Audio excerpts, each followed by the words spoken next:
आप सभी को आने वाली रमजान की ईद की मेरी ओर से एडवांस में हार्दिक शुभकामनाएं। आज लंबे समय से चर्चा चल रही थी कि हमारे मुस्लिम भाइयों के साथ उनका दर्द बांटा जाए, उनके दुख दर्द क्या है, उनकी भावना क्या है, हम रूबरू हो। ये कभी से चर्चा चल रही थी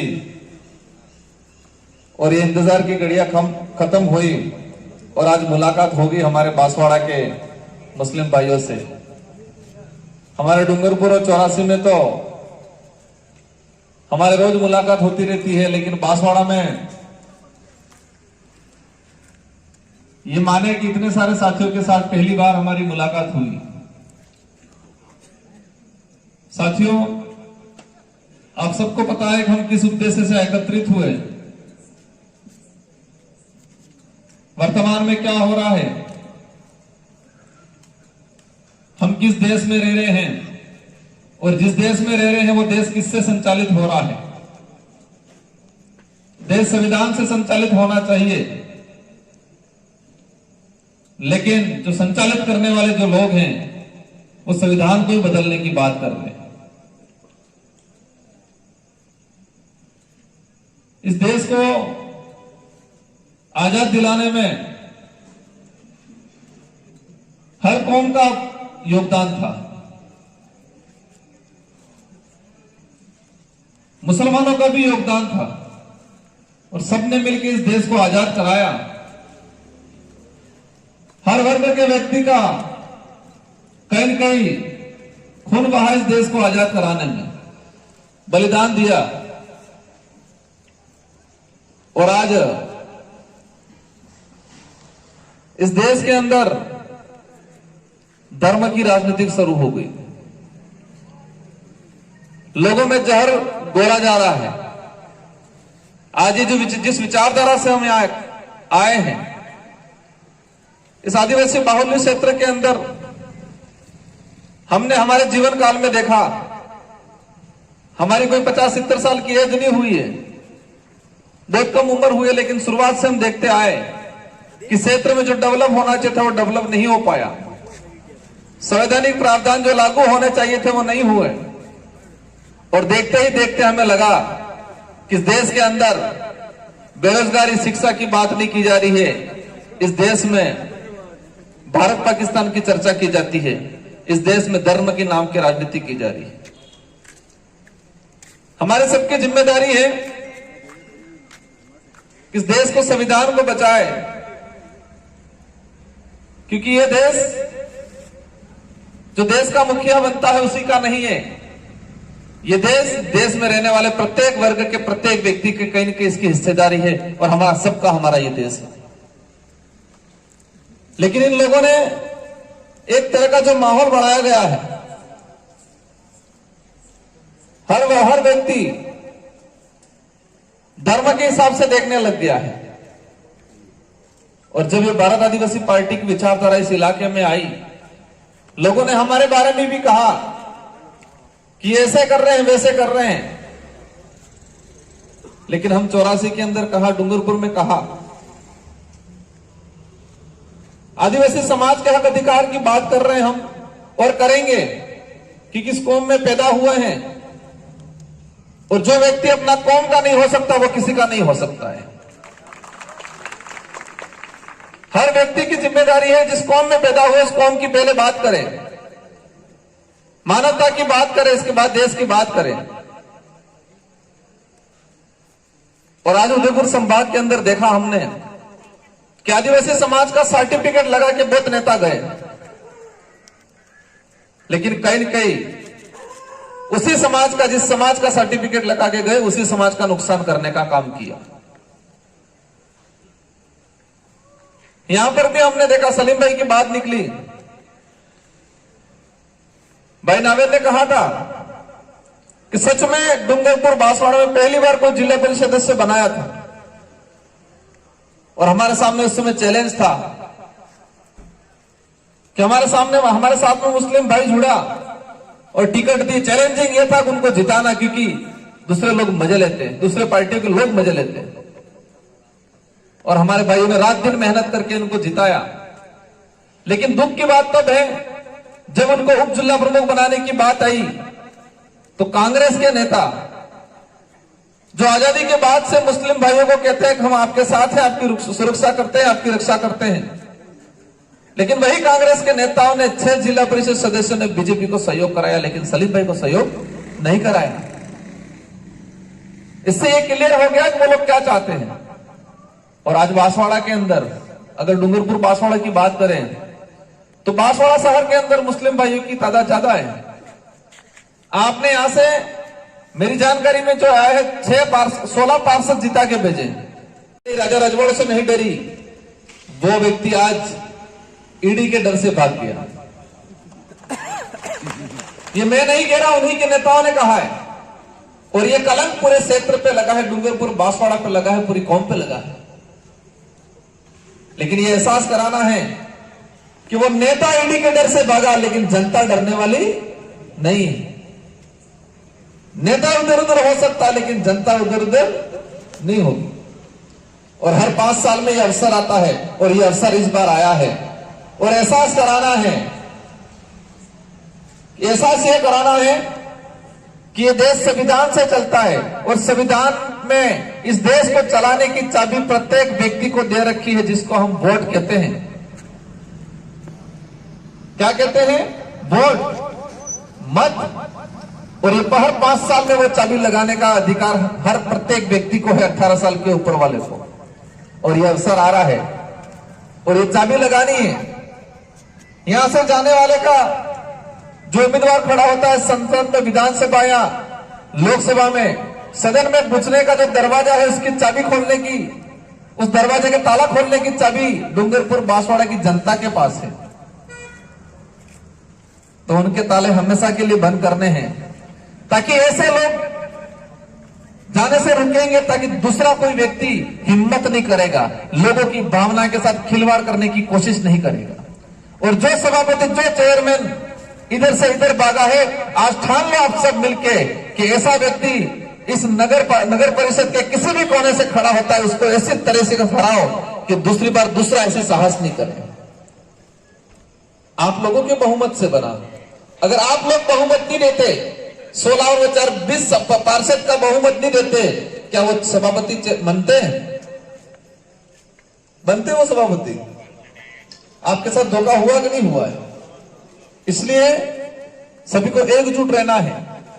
मैं मेरी स्वेच्छा से खड़ा नहीं हुआ, 84 की, बांसवाड़ा की, बागीदोरा की, हर क्षेत्र के कार्यकर्ताओं ने, भाई ने बता दिया जिस व्यवस्था के तहत मुझे चुना गया है, और इस व्यवस्था के तहत मुझे खड़ा किया गया है। और मुझे उम्मीद है कि जिन लोगों ने मुझे खड़ा किया है वो अवश्य भारी बहुमत से जिताएंगे। और ये लोकतंत्र है। लोकतंत्र में आज कह रहे हैं ये लोग कि बहुत बड़े दिग्गज है, बहुत पैसा है, बहुत पैसा फेंकेंगे। हमें एहसास कराना है कि डूंगरपुर बांसवाड़ा की जनता पैसों में बिकने वाली नहीं है, ये स्वाभिमान के लिए लड़ने वाली जनता है। ये एहसास कराना है। और विशेषकर मेरे मुस्लिम भाइयों से विशेषकर कहना चाहूंगा कि आपको ऐसा काम करके दिखाना है कि एक वोट भी इधर उधर नहीं होना चाहिए। और जिस तरह से आपको यहां तसल्ली दी जाती थी, हम खुला कहते हैं कि जब तक इस विचारधारा इस इलाके में रहेगी, कभी भी धर्म के नाम से दंगा नहीं होगा, कभी भी धर्म के नाम से। और ये बात बोलने से किसी भी धर्म के किसी व्यक्ति को दिक्कत होनी चाहिए क्या? नहीं होनी चाहिए। और जिसको दिक्कत होती है इसका मतलब वो चाहता है कि दंगे हो। इसका मतलब वो व्यक्ति चाहता है कि धर्म के नाम से इंसान आपस में मरे कटे। लेकिन ये विचारधारा जब तक रहेगी इस इलाके में, हम रहे नहीं रहे, ये विचारधारा जरूर रहेगी हमेशा यहां। और जब तक ये विचारधारा रहेगी इस इलाके में, धर्म के नाम से आदमी आदमी को नहीं मारेगा। आज पूरे देश के अंदर देख लो क्या स्थिति बना रखी है, कैसे कैसे नारे लगाए जा रहे हैं। इस भारत देश को महान कहा जाता है। महान इसलिए कहा जाता है कि इस देश में हर वर्ग का व्यक्ति रहता है, हर धर्म का व्यक्ति रहता है, और हर धर्म के व्यक्ति रहने के बावजूद भी सब एकजुट रहते हैं, देश के लिए लड़ते हैं, इसलिए इसको महान कहा जाता है। और आज जिस तरह से नारे लगाए जाते हैं, क्या वो के वोट मांग रहे हैं? राम के नाम से वोट मांग रहे हैं। जो भाजपा को वोट नहीं देगा वो राम का नहीं बोल रहे। ये जहर फैला रहे कि नहीं फैला रहे? इतनी नीच राजनीति आज तक नहीं हुई थी इस भारत देश के अंदर। भाजपा के कई कार्यक्रम देखे, भाजपा के झंडे लगाना बंद हो गए। किसके झंडे लगा रहे? धर्म के नाम से झंडे लगा रहे। ये देश के लिए घातक है, हमारे सबके लिए घातक है। विचारधारा होती है अलग अलग, विचारधारा के आधार पर बहुमत बनता है। हमारे चुन के जनप्रतिनिधि जानते हैं, जिसकी भी सरकार बनती है उनको सम्मान करना है हमें, लेकिन जिस तरह से धर्म के नाम से जहर घोला जा रहा है, और ये हमारे सबके लिए घातक है। आज कई भाई भाजपा से आए, इनका स्वागत है, लेकिन जो भी भाजपा में है उसको भी कहना है कि आप वाह हो, सवाल करो कि आप विकास की बात करो, आप शिक्षा की बात करो, आप स्वास्थ्य की बात करो, आप धर्म की बात करना राजनीतिक में छोड़ दो। ये कहना पड़ेगा इन लोगों को। कभी बात हो रही है? अभी देख रहे हैं राजस्थान में सरकार बनी, क्या बना रखा है? किसी स्कूल में जाके बच्चों के साथ हिजाब के नाम से माहौल बनाया जा रहा है। किसी सड़क में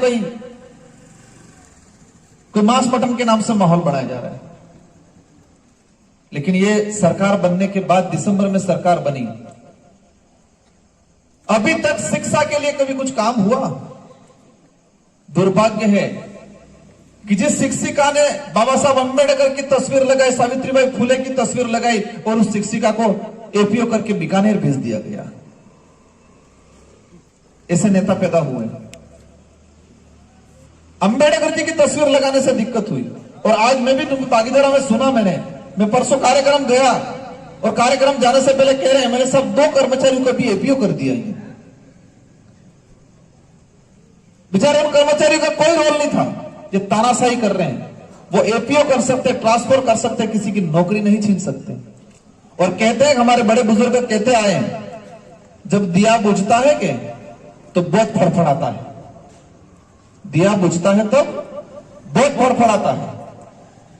हमें डर नहीं है। हमें डर इसलिए नहीं है कि हम जनता के लिए लड़ रहे हैं और जनता हमारे साथ में है। वो खुद के लिए लड़ रहे हैं। किसके लिए लड़ रहे हैं? खुद के लिए। आज कह रहे थे पहले कि मोदी जुमले फेंकता है, और आज कह रहे मोदी के विजन से चला गया मैं। आज से 3 महीने पहले क्या बोले कि मोदी जुमले फेंकता है, और आज कह रहे मोदी के विजन से प्रभावित होकर चला गया। आज वो डूंगरपुर बांसवाड़ा के इस युवाओं के साथ खिलवाड़ हुआ है, जो युवा रात दिन मेहनत करता था। लेकिन ऐसे ऐसे कई लोग थे जिन्होंने पेपर लीक करवाए और पेपर बेचने का काम किया था। आरक्षण तो बेचा, लेकिन पेपर भी बेचा। लेकिन बेचारी भोली वाली जनता को नहीं पता है। इसलिए आप सबको एकजुट होना है। आपको भारी बहुमत से यहां से लीड दिलानी है, और आपकी हर वाजिब मांग में, आपके साथ कभी भी कुछ भी होता है, हर वक्त वाजिब बात होगी, हम आके खड़े रहेंगे। किसी का व्यक्तिगत मामला हो जाए वहां नहीं रहेंगे, लेकिन सामूहिक कोई मामला आता है, क्योंकि किसी भाई भाई की बाइक टकरा गई और बाइक टकरा की 2 लड़ाई, राजकुमार जी आ जाओ, तब नहीं जमेगा। कोई रात को पी गया, हमारे हालांकि मुस्लिम समाज में ये चीजें नहीं होती है, लेकिन व्यक्तिगत रात को भी दानली कर रहा है और तब कहोगे वो नहीं जमेगा। लेकिन धर्म के नाम से किसी व्यक्ति को प्रताड़ित किया जाएगा तो हम आके खड़े रहेंगे आपके साथ में। इन्हीं शब्दों के साथ आप सबको धन्यवाद, आभार, और मुझे उम्मीद है कि आप सच्चाई का साथ दोगे। किसका साथ दोगे? सच्चाई का साथ दोगे। मुझे उम्मीद है कि जो लोग देश के संविधान बदलने की बात कर रहे हैं, धर्म की राजनीति कर रहे हैं, उन लोगों को नकारने का काम करोगे, ये मुझे आपसे उम्मीद है। इन्हीं शब्दों के साथ आपको धन्यवाद, आभार, जय जोहार, जय आदिवासी, जय भील प्रदेश।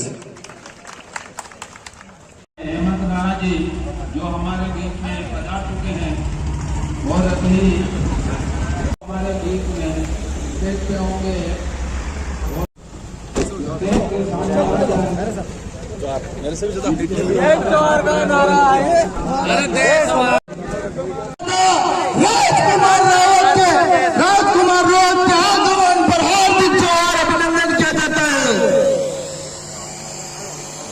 बांटना है, कौम का दर्द आपको बांटना है। हम सब आपके साथ हैं और हम सब मिलकर के अपने कौम का दर्द बांटेंगे। और हमारे बीच में वो चेहरा हिंदुस्तान का जो सुर्खियों में है, पूरे देश भर के अंदर जो चेहरा सुर्खियों में हो,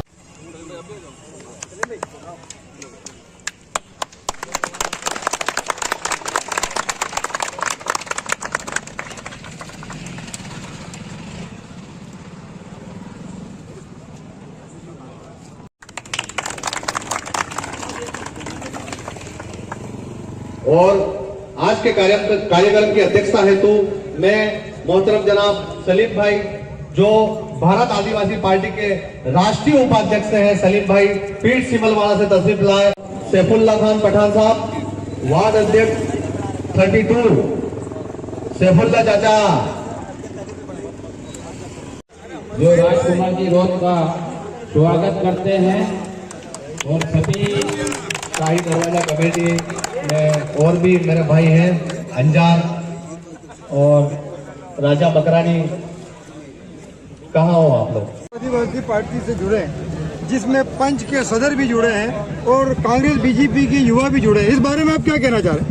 देखो, यहाँ बांसवाड़ा और डूंगरपुर का युवा समझ चुका है और विशेषकर मुस्लिम समुदाय का युवा और बड़ा बुजुर्ग सब समझ चुका है कि मुस्लिम समुदाय को आज तक ठगा गया है और मुस्लिम